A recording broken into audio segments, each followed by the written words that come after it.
Halo co-friends, pada soal ini diketahui ada sebuah mobil bergerak 50 km ke timur, kemudian dia berbelok ke utara sejauh 30 km dan 25 km pada arah 30 derajat dari utara. Nah, dalam soal ini kita disuruh untuk menggambar diagram vektornya dan kemudian menentukan berapakah perpindahan total mobil yang diukur dari titik awalnya. Baik. Sebelum kita menjawab soal ini, kita tentukan dulu terlebih dahulu arah mata angin. Jadi U adalah utara, T timur, S selatan, dan B adalah barat. Kemudian kita gambar vektornya. Nah, ini posisi mula-mula ya. Posisi mula-mula kita namai titik 0. Dia bergerak 50 km ke arah timur, jadi ke sini. Jadi kita namai vektor ini itu sebagai R1 yang besarnya adalah 50 km. Kita simbolkan 50 I topi.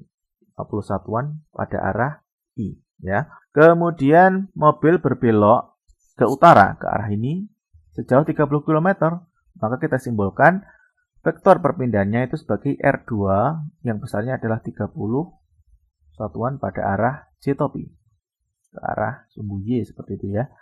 Nah, kemudian mobil itu bergerak sejauh 25 km pada arah 30 derajat terhadap arah utara. Jadi ini arah utara, dia berbelok sejauh 30 derajat.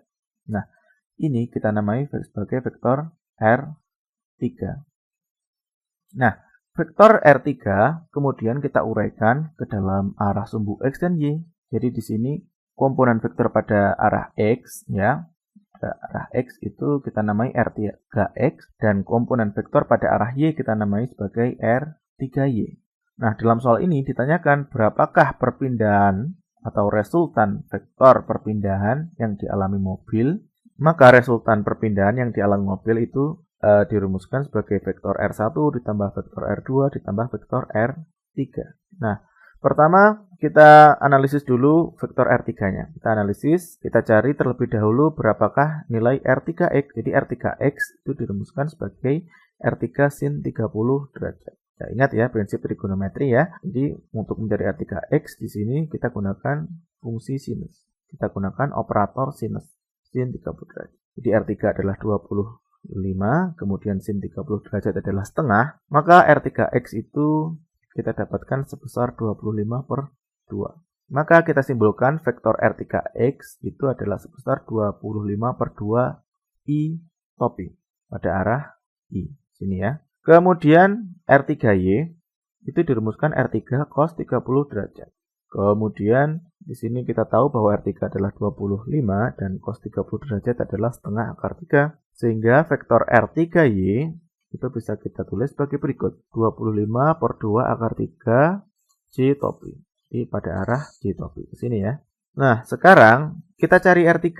Maka R3, vektor R3 itu kita ekspresikan dalam notasi vektor satuan adalah sebagai berikut. Sesuai dengan nilai-nilai yang telah kita hitung tadi. Jadi di sini ada 25/2 I topi dan di sini ada 25/2 akar 3 J topi. Baik, sekarang karena R1 sudah kita ketahui, R2 sudah kita ketahui, dan R3 sudah kita ketahui, maka kita akan menjumlahkan ketiga vektor ini yang dinyatakan dalam vektor satuan sebagai berikut. Jadi R1 adalah 50I plus 0, tidak ada komponen vektor pada arah Y ya.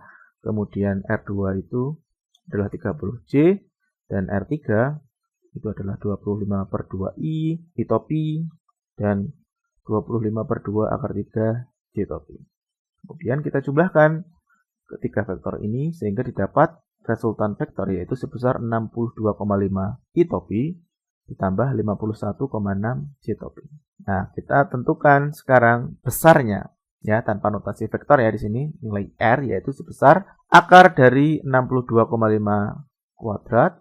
Jadi ini kita kuadratkan ya masing-masing I dan J di sini. Dan didapatkan yaitu sebesar mendekati 81. Sehingga resultan atau perpindahan yang dialami oleh mobil yaitu adalah sebesar 81 km. Baik, sampai jumpa di soal selanjutnya.